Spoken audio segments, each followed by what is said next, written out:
모든 일에 다른 사람. 인간의 모든 제도를 주를 위하여 순종하되 혹은 위에 있는 왕이나 혹은 그가 악행하는 자를 징벌하고 선행하는 자를 포상하기 위하여 보낸 총독에게 하라. 곧 선행으로 어리석은 사람들의 무식한 말을 막으시는 것이라. 너희는 자유가 있으나 그 자유로 악을 가리는 데 쓰지 말고 오직 하나님의 종과 같이 하라. 무사람을 공경하며 형제를 사랑하며 하나님을 두려워하며 왕을 존대하라. 베드로전서 2장 13에서 17절.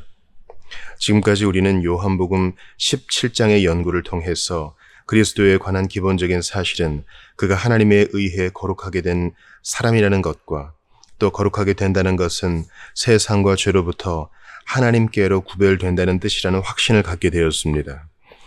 그것이 성경 도처에서 그리스도인에 대하여 가르치고 있는 바입니다. 베드로전서 2장 13에서 17절에서 우리가 강력하게 그 사실을 상기하게 되는데 실제적으로는 베드로전서 2장 전체에서 그것을 함께 살펴볼 수 있게 될 것입니다. 그리스도인은 새로운 피조물입니다. 그는 세상에 있지만 세상에 속하지 않는 사람입니다. 그는 여전히 사람이기는 하나 그 이전과는 다른 사람입니다. 그의 기본적인 전제 조건은 이제는 내가 산 것이 아니요 오직 내 안에 그리스도께서 사신 것이다는 것입니다. 그것이 바로 성화의 본질적 의미입니다. 또 그렇기 때문에 그리스도인은 모든 면에서 비그리스도인과 다릅니다. 제가 신약 성경을 이해하고 또 특별히 사도들의 교훈을 이해한 대로라면 우리는 언제나 이것을 인식하고 또 우리의 전체적인 삶을 그런 인식에 의해서 지배를 받도록 하는 것보다 더 중요한 것은 없습니다. 제가 그리스도인은 모든 면에서 다른 사람이라고 말할 때 의도적으로 그 말을 사용한 것입니다. 누구든지 그리스도 안에 있으면 새로운 피조물이라. 이전 것은 지나갔으니 보라, 새 것이 되었도다. 고린도후서 5장 17절. 그리고 모든 이란 말은 그 단어가 가질 수 있는 가장 총괄적이고도 함축적인 의미에서 사용되었습니다. 우리가 참된 그리스도인이라면 모든 것이 새롭고 모든 것이 달라진 것입니다. 그리고 우리는 모두 자신이 행동하고 말하는 것에 의해 또 우리가 어떤 존재인가에 의해 우리가 그리스도인인가 아니면 그리스도인이 아닌가를 나타내 줍니다. 여러분은 우리 주님께서 언젠가 우리가 말한 언어에 의해서 심판을 받을 것이라고 말씀하신 것을 기억하실 것입니다. 거기에서 무익한이라는 말은 미리 생각하지 못한 무심한 말들과 무심한 행동들을 뜻합니다. 마태복음 12장 36절을 참고하십시오. 사물에 대한 우리의 반응과 또 우리의 행동과 행위에 의해 우리가 어떤 존재인가를 계속 드러내고 있는 것이 사실입니다. 그리고 이것을 관찰하는 일은 참으로 재미있는 일이 아닐 수 없습니다. 궁극적으로 우리의 영성은 우리의 삶 전체의 일관성에 의해 평가되고 측정되어야만 합니다. 사람들 가운데는 잠깐 동안만 기독교를 몸에 걸치고는 있지만 우연한 순간에 그들의 일상적인 삶 속에서 그들을 보게 되면 도대체 그들이 그리스도인가에 대해 의심할 수밖에 없는 사람들이 있습니다. 그들은 일관된 삶을 살고 있지 않는 것입니다. 그러나 더 영적인 사람이 되고 더 성화된 사람이 될수록 우리가 더 완전하고 일관적인 특성을 지니게 되고 또 그것이 우리가 행동하는 모든 면에서 그리고 모든 것에 대한 우리의 반응에서 나타납니다. 마찬가지로 신약 성경에서 특별히 강조하고 있는 것은 우리의 생각이 새로운 원리에 의해 지배된다는 것입니다. 우리의 전체적인 사고방식이 새로워지며 우리가 사물을 볼 때 이전에 보았던 방법대로 보지 않으며 자연인이 보는 방식대로 보지 않습니다. 우리는 과거의 세상과 세상적인 사고방식의 지배를 받으며 살았습니다. 그러나 이제는 더 이상 그렇지 않습니다. 사도 베드로가 그것을 10절에서 어떻게 표현하고 있는지 살펴보십시오. 너희가 전에는 하나님의 백성이 아니더니 이제는 하나님의 백성이요 전에는 긍휼을 얻지 못하였더니 이제는 긍휼을 얻는 자니라. 다시 말해서 그리스도인은 중생을 얻고 또 하나님의 영이 그들에게 작용하며 신의 성품에 참여하고 위로부터 성령으로 거듭난 결과 이제 사물을 전적으로 새로운 방식으로 보아야만 합니다. 그들의 전체적인 관점이 달라지고 만물은 새로운 색상으로 바뀌었습니다. 특별히 우리는 그것을 다음과 같이 설명할 수 있다고 봅니다. 그리스도인들의 만물에 대한 견해가 전적으로 성경적 가르침에 의해 통제되고 지배되어야 한다는 것입니다. 그들은 어떤 점에서도 전혀 세상으로 되돌아가지 않습니다. 그들이 단순히 내가 어떤 점에 대해서는 세상적 견해를 취하지 않는다 라고 말하는 정도여서는 안 됩니다. 성경에서 가르치고 있는 바는 그들이 어떤 것에 대해서도 세상적 견해를 취해서는 안 된다는 것입니다. 그들은 나쁜 것들에 대해서 세상적 견해를 취하지 않을 뿐만 아니라 좋은 것들에 대해서도 역시 세상적 견해를 취하지 않습니다. 생애에 대한 그들의 견해는 총체적인 것입니다. 그리고 이것은 전적으로 성경적 가르침에 의해 결정됩니다. 그들은 한 성경을 믿는 성도들이고 또 그들의 전체적 견해가 이것에 의해 형성됩니다. 이것은 매우 중요한 원리임에 틀림없습니다. 그리고 이것은 개인에게만 적용될 뿐만 아니라 또한 교회와 교회의 메시지, 그리고 설교에도 역시 적용됩니다. 이것들 역시 오직 하나님의 말씀에 의해서만 결정되고 통제되어야 합니다. 우리 선조들은 이것을 위해 싸워야만 했습니다. 그 결과 오늘날 국가가 교회의 설교를 통제하지 않으며 또 그렇게 하도록 허락되지 않을 것입니다. 이 세상에서 그리고 사람들 가운데서 교회의 메시지를 결정할 수 있는 그 어떤 권세도 있을 수 없습니다. 목사의 메시지는 하나님께서 주시고 또 성령님께서 감동을 주신 것이어야 합니다. 그리고 목사는 하나님의 영이 그에게 주시는 말씀에 의해서만 통제를 받아야 합니다. 그러므로 우리는 시대나 환경에 의해서 통제되고 지배를 받아서는 안 됩니다. 기독교 교회의 비극은 너무 오랫동안 소위 제목 설교, 즉 하나님께로부터 나온 메시지라기보다는 차라리 교회 주변에서 일어나는 일들에 의해서 결정되는 메시지에 몰입했다는 것입니다. 우리의 설교는 언제나 말씀에서 나오고 말씀을 바탕으로 하며 성령으로 감동을 받고 성령으로 인도하심을 받은 것이어야만 합니다. 그러므로 우리가 말씀으로 돌아가서 말씀이 말하도록 하고 말씀이 우리를 사로잡도록 해야 합니다. 그리고 우리는 말씀이 우리의 성화는 삶 전체에서 그리고 우리가 이 세상에서 인간으로 행동하는 행위의 모든 면에서 적용되는 어떤 것이라고 분명하고도 확실하게 가르쳐 주는 것을 발견하게 됩니다. 이것이 성경의 우월성입니다. 어떤 인간관계나 어떤 우발적 사건에 접하게 되든지 간에 우리는 반드시 성경 어딘가에서 그것에 관한 교훈을 발견할 수 있습니다. 그리고 성경은 우리와 국가와의 관계나 우리가 살아가야 할 세상과 우리가 속해 있는 나라와의 관계에 대해서도 구체적이고 분명한 교훈을 주고 있습니다. 하나님의 말씀은 우리를 인도하지 않고 홀로 내버려두는 법이 없습니다. 많은 사람들이 이것을 결코 깨닫지 못하는 것 같습니다. 그들은 성경이 마치 개인 구원이라는 한 가지 주제만을 다루고 있는 것처럼 생각합니다. 그것은 진리를 지극히 왜곡하는 것입니다. 가장 우선적이고 중심이 되는 주제는 개인 구원입니다. 그러나 성경은 거기에서 멈추지 않습니다. 성경은 구원받은 개인이 베드로전서 2장에서 보듯이 이 세상에서 왕들과 권세자들 그리고 주인과 종들과의 관계 등 생활 속에서 상상할 수 있는 모든 관계에 대한 교훈과 가르침을 주고 있습니다. 모든 관계 속에서 우리는 말씀과 말씀의 교훈의 지배를 받아야 하며 무엇이든지 예외가 있을 수 없다는 사실을 깨닫는 것이야말로 우리의 성화에서 본질적인 부분입니다. 그러므로 이 시점에서 특별히 저는 우리가 속한 이 나라 그리고 우리가 속한 국가와의 관계에 있어서 우리의 성화가 나타나고 진전되는 방식에 주목하고자 합니다. 여기에 두 가지 원리가 있습니다. 첫째로 우리는 교회와 복음은 세상에 대해 세상을 위해 오직 하나의 메시지만을 가지고 있다는 점을 분명히 깨달아야 한다는 점입니다. 우리는 언제나 거기에서 출발해야 합니다. 성경은 나라와 국가에 말하지 않고 개인들에게 말합니다. 저는 신약 성경에서 열방에 대한 메시지를 발견하지 못했습니다. 물론 그 점에 있어서 구약과 신약 간의 차이점이 없습니다. 구약에서는 교회가 어떤 특정한 나라였습니다.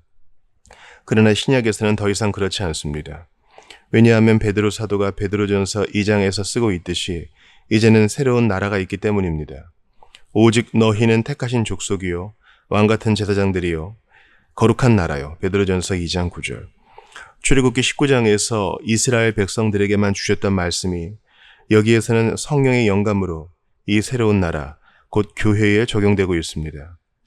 마태복음 21장 43절에서 우리 주님은 하나님 나라를 유대인들에게서 빼앗아 다른 백성에게 주시겠다고 말씀하셨는데, 이 다른 백성이란 분명히 천하 모든 민족에게서 부름받아 이루어진 교회를 말씀한다고 봅니다. 따라서 우리는 새로운 상황에 처하게 되었습니다. 새로운 상황이란 신약에서 나라와 국가들이 아니라 주로 개인들에게 주목하여 교훈을 행한다는 것입니다.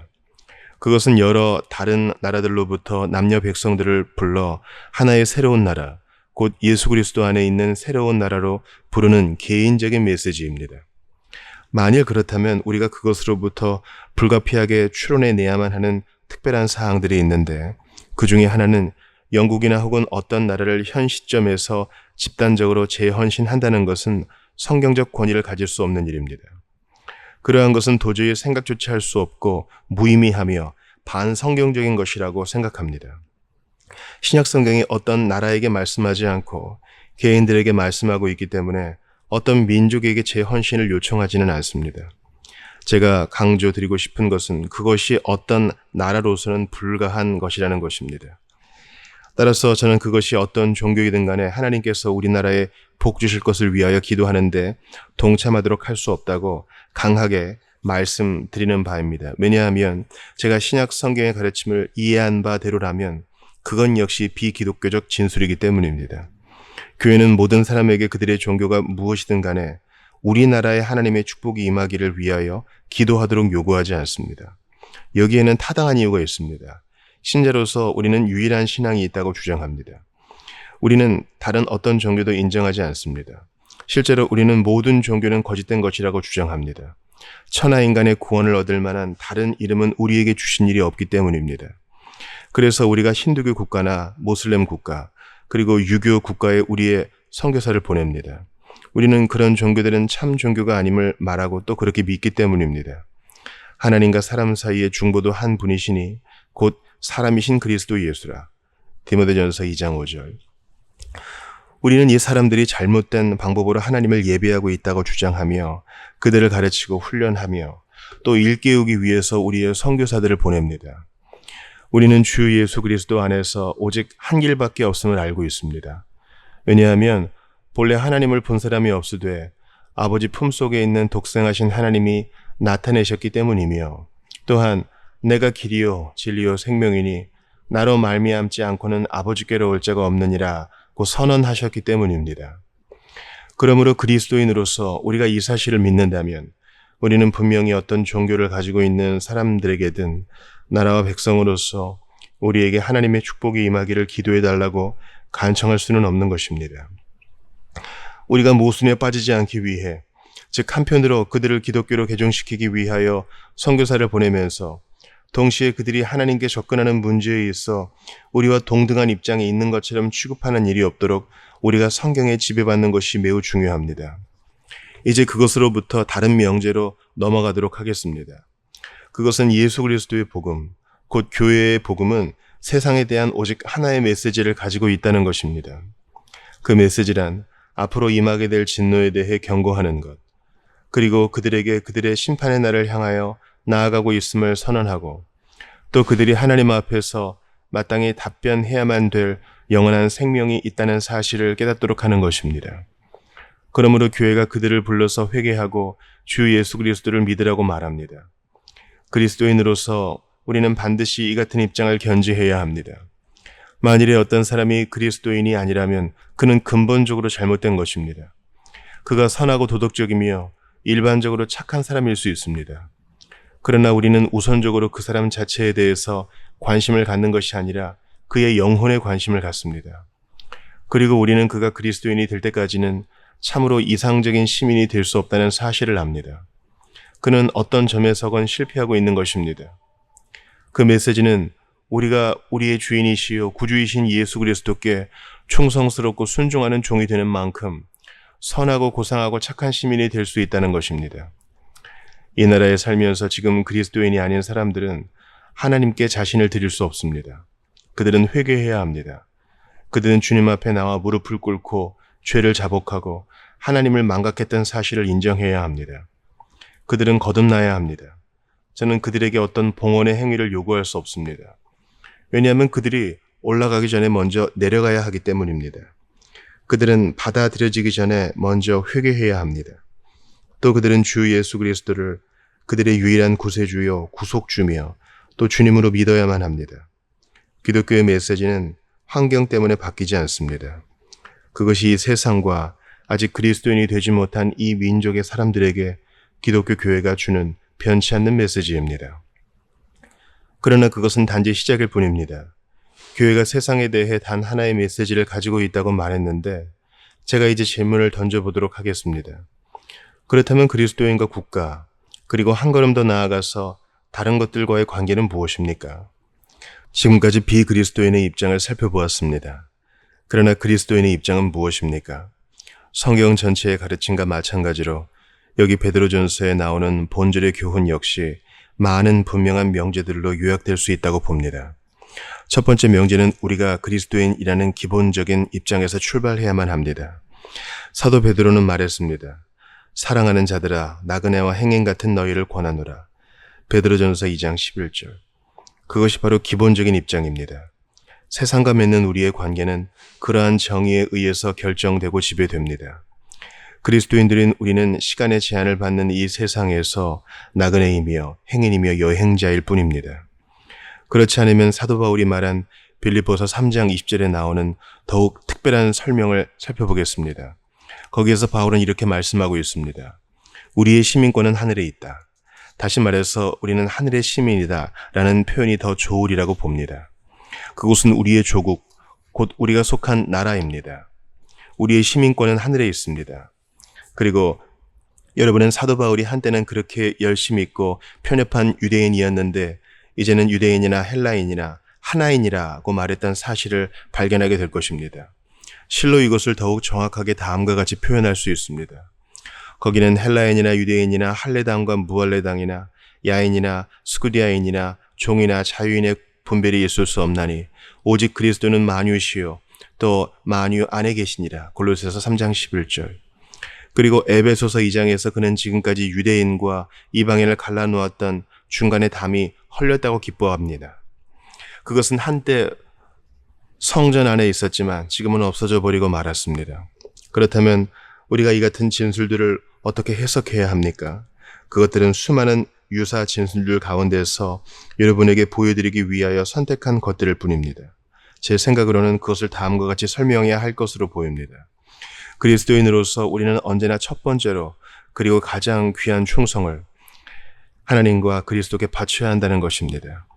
그것은 심지어 국가와 왕에 대한 우리의 충성보다 선행되어야 합니다. 하나님과 그리스도에 대한 우리의 충성은 어떤 국가에 대한 우리의 충성보다 선행되어야 합니다.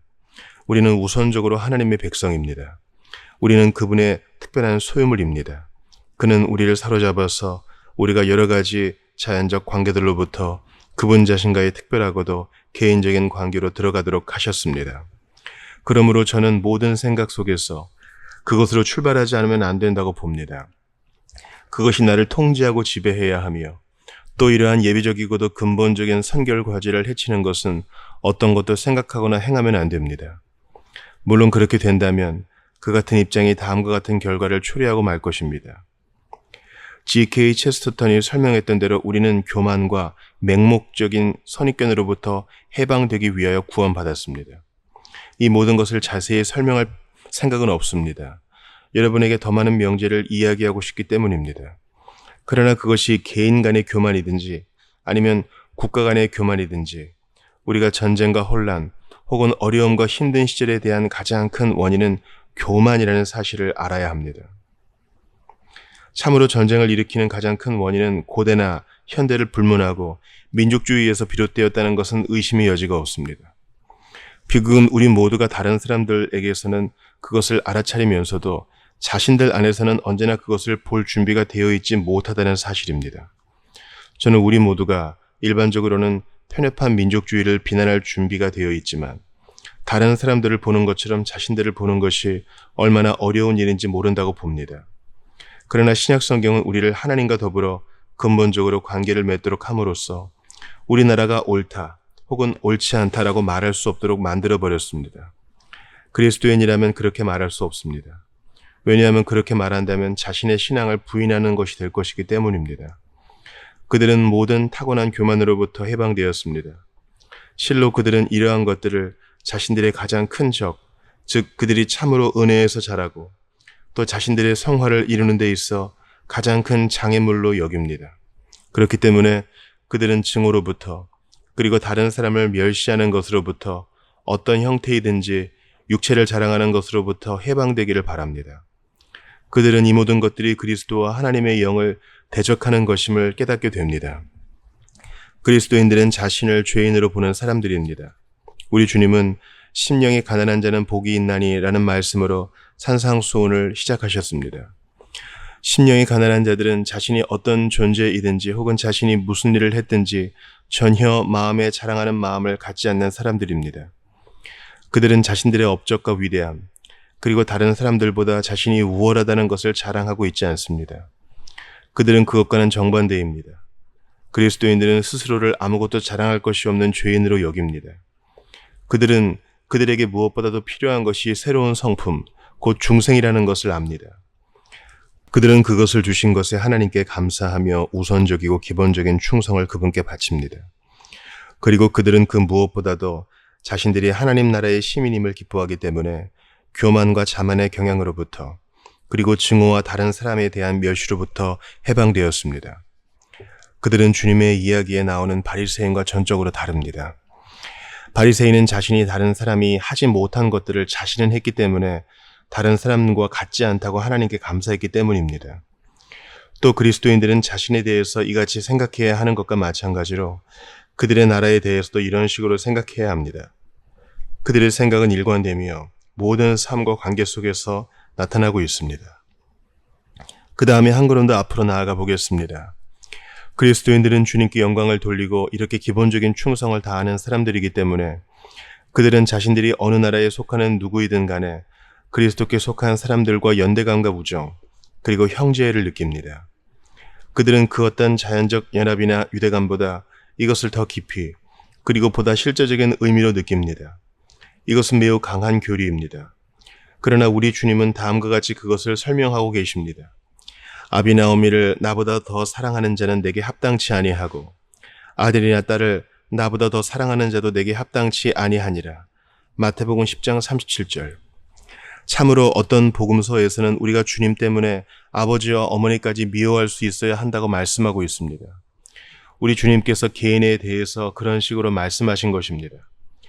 우리는 우리가 주님과 더불어 맺는 관계가 이 세상에 사랑하는 그 어떤 관계보다 더 친밀하고 귀중하며 값진 관계로 느낍니다. 그렇다면 우리에게 가장 밀접하고 가장 소중한 사람들에 관해서도 그렇게 느껴야 한다면 하물며 국적이나 나라가 같다는 일반적 관계로 결속되어 있는 사람들과의 관계는 얼마나 더 그럴까요? 이것이 그리스도인에 대한 검사 방법입니다. 그러므로 그리스도인들은 자기 나라 사람이지만 그리스도인이 아닌 어떤 사람보다도 다른 나라에 살고 있는 그리스도인에게 더 친밀한 감정을 느껴야 합니다. 그리스도에 대한 그들의 충성도가 나라에 대한 충성도보다 앞서야 한다는 말입니다. 그리스도와 그리스도 안에 있는 모든 사람들에 대한 관계는 자연과 육체에만 속해 있는 사람들과의 관계보다 더 크고 중요합니다. 그것이 이 교리 속에 함축되어 있는 부분입니다. 그러므로 여러분은 제가 처음에 그리스도인은 어떤 면에서 성경의 교훈에 의해 모든 것이 결정되는 사람이라는 것을 강조했는지 그 이유를 아실 것입니다. 그러나 혹자는 로마서 9, 10, 11장에 나오는 바울의 입장은 어떻게 보아야 할까요? 라고 말할지 모릅니다. 그가 거기에서 유대인임을 자랑하고 자신의 국적을 첫 번째 위치에 두는 것처럼 보이지 않습니까? 물론 바울이 유대인에 대해서 기록할 때 하나님의 백성으로서 그들을 언급하고 있습니다. 유대인으로서의 유대인이나 민족주의적인 입장에서 그렇게 한 것이 아닙니다. 그가 그들에 대해서 쓰고 있는 이유는 그들이 하나님의 택하신 백성으로서 하나님과 오실 메시아의 증인이 되어야 함에도 불구하고 그분을 인식하지 못했기 때문입니다. 그러므로 그들에 대한 바울의 관심은 영적인 것이지 단지 국가적이며 자연적인 것이 아닙니다. 이 모든 것은 우리의 근본적인 태도와 우리의 근본적인 충성이 하나님과 주 예수 그리스도를 향해야 한다는 것을 보여줍니다. 그러나 이것이 모든 관계를 깨버려야 한다는 뜻이 아니라는 점을 덧붙이고 싶습니다. 이것은 매우 중요한 점입니다. 성경의 균형은 너무나 놀랍습니다. 우리가 살펴보고 있는 이 구절들을 사도 베드로가 왜 기록했을까요? 그 대답에 대해서 의문이 있을 수 있습니다. 초대 그리스도인들은 제가 지금까지 설명한 그 값진 교리를 듣고서 마귀의 유혹에 빠져 그들이 그리스도인이기 때문에 자신들이 속해 있는 이 땅과 이 나라와는 아무런 관계가 없다고 말했습니다. 그들 가운데 어떤 사람들은 종이었는데 그들은 이제 그리스도인이 되었기 때문에 상전들에게 충성을 바치지 않아도 되고 또 자신들이 하고 싶은 대로 할 수 있다고 말했습니다. 그러나 성경은 그렇지 않다고 말합니다. 그것은 전적으로 잘못된 추론입니다. 우리가 이 모든 관계들이 폐기되었다고 생각해서는 안 됩니다. 그것들이 폐기되지 않았기 때문입니다. 우리는 성경을 근거로 해서 하나님의 모든 기본적 규정들이 여전히 유효하다고 가르칩니다. 다시 말해서 나라들을 나누고 그들의 경계를 정하며 그 나라들을 태동시킨 분이 바로 하나님이시라는 뜻입니다. 입법자들을 임명하시고 왕들과 정부들 그리고 관원들과 권세자들의 존재를 정하신 분이 바로 하나님이십니다. 이것들은 모두 하나님께서 정하셨습니다. 관료들이 있어야 한다는 것이 성경적 가르침입니다. 관료들이 그리스도인이 아닐지라도 내가 그리스도인이라면 그럼에도 불구하고 내가 그들에게 순종해야 하며 국법을 준수해야 합니다. 왜냐하면 성경에서 그렇게 하라고 가르치고 있기 때문입니다. 우리는 이 모든 것들을 순응해야 합니다. 베드로는 종들에게 선한 주인이 아니라 까다로운 주인들에게도 순종해야 한다고 가르쳤습니다. 초대 그리스도인들 가운데 어떤 사람들은 이런 일들에 대해 논쟁을 벌이고 있었습니다. 어떤 사람들은 이교도 사상에서 성장하였습니다. 그들은 결혼한 사람들이었는데 이제 그리스도인이 되었습니다. 결혼한 남자들 가운데 어떤 사람들은 자기 아내가 회심하지 않았다는 이유로 아내를 떠나는 경향이 있었습니다. 그러나 성경의 가르침은 자신이 그리스도인이고 아내가 그리스도인이 아니라고 해서 아내를 떠나서는 안 된다는 것입니다. 다시 말해서 자연적인 인간관계가 깨져서는 안 된다는 말입니다. 대신에 성경은 우리가 그들을 새롭게 보아야 한다고 분명하게 말씀합니다. 우리가 그리스도인이기 때문에 무정부주의자가 되어서는 안 됩니다. 우리는 어떤 율법이나 권위 혹은 모든 권세를 완전히 인정하지 않는다고 말하지 않습니다. 그것은 우리가 이미 비판적으로 취급했던 다른 자연적인 입장을 견지하는 것만큼이나 잘못된 것입니다. 제가 볼 때 사도 바울이 진실한 그리스도인의 입장을 완벽하게 요약해 주는 것처럼 보이는 말씀을 인용하고 있습니다. 그것은 세상 물건을 쓰는 자들은 다 쓰지 못하는 것 같이 하라는 말씀입니다.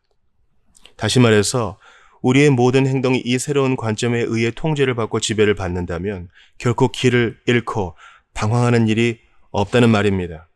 여왕과 정부 그리고 이 나라의 여러 가지 권세자들과 더불어 맺는 관계에 대해서 생각해 봅시다. 우리가 그들과 어떤 관계를 맺어야 할까요? 이것이 성경적 방법입니다. 인간이 세운 모든 제도를 주를 위하여 순복하되 혹은 위에 있는 왕이나 혹은 악행하는 자를 징벌하고 선행하는 자를 포상하기 위하여 그에 보낸 방배에게 하라. 베드로전서 2장 13, 14절. 다시 말해서 우리가 이런 일들을 하는 것은 주를 위해서 한다는 말입니다. 우리는 단지 그것이 우리 나라이기 때문이거나 또는 우리의 왕이고 우리의 정부이기 때문에 그렇게 하는 것이 아닙니다. 우리는 이 모든 일을 주를 위해서 합니다. 그리고 여러분은 상전과 종들에 관한 우리의 의무에 대해서 똑같은 교훈을 발견하게 될 것입니다. 우리가 인간적 제도에 복종하는 이유는 비그리스도인들이 복종하는 이유와는 전혀 다릅니다. 비그리스도인이 세속적이고 육적인 동기에서 순복하는 대신에 우리는 모든 것을 주를 위해서 그렇게 합니다. 우리가 여호와께 순복하고 정부에 순복하는 이유는 우리를 어둠 가운데서 불러내어 그분의 가장 기이한 곳으로 인도하신 주님을 선전하기 위해서입니다. 우리는 주 예수 그리스도 안에서 하나님께서 우리에게 그리고 우리를 위하여 행하신 모든 것을 보여주는 기회로서 이 모든 일들을 실천합니다. 이것이 어느 곳에서나 우리를 다스리는 원리입니다. 그러나 위에 있는 어떤 권세가 하나님을 불순종하기를 요구한다면 우리는 반드시 그것을 거절해야 한다는 점을 말씀드립니다. 왜냐하면 우리가 우선적이고 기본적으로 충성해야 할 대상은 인간의 권위가 아니라 하나님이기 때문입니다. 사도행전 4장 19절에 나오는 사도 베드로의 말씀을 인용해 보겠습니다. 하나님 앞에서 너희 말 듣는 것이 하나님 말씀 듣는 것보다 옳은가 판단하라.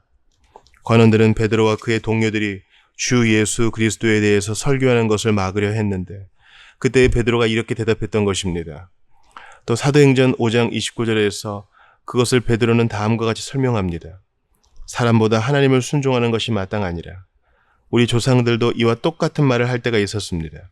하나님께 감사하게도 오늘날 우리나라에서는 그렇게 말할 경우가 없습니다. 그러나 복음은 모든 시대를 위한 것이며 우리나라에서 하나님을 순종할 것인가 아니면 인간적 권세를 순종할 것인가를 선택해야만 할 때 어떤 대가를 치르더라도 우리는 언제나 하나님을 순종해야 합니다. 그러므로 다른 나라에서 지금 이 시간에 그런 일을 하고 있는 사람들에게 경의를 표하도록 합시다. 그 교리를 우리가 망각해서는 안 됩니다. 우리는 지금 어느 것도 세상 사람들이 보는 것처럼 보지 않는다는 기본적인 명제 때문에 이처럼 살아가고 있습니다. 우리는 모든 것을 영적인 눈을 통해서 보고 있습니다. 왜냐하면 우리의 궁극적인 충성이 하나님과 주 예수 그리스도께 드려져야 한다는 점에 통제를 받고 있기 때문입니다. 그러므로 결국은 우리가 다음과 같이 설명할 수 있다고 봅니다. 우리가 이 같은 인간의 모든 규정들을 주를 위하여 순종한다는 사실입니다. 우리가 주님을 경외함으로 모든 것을 행한다는 점을 기억합시다.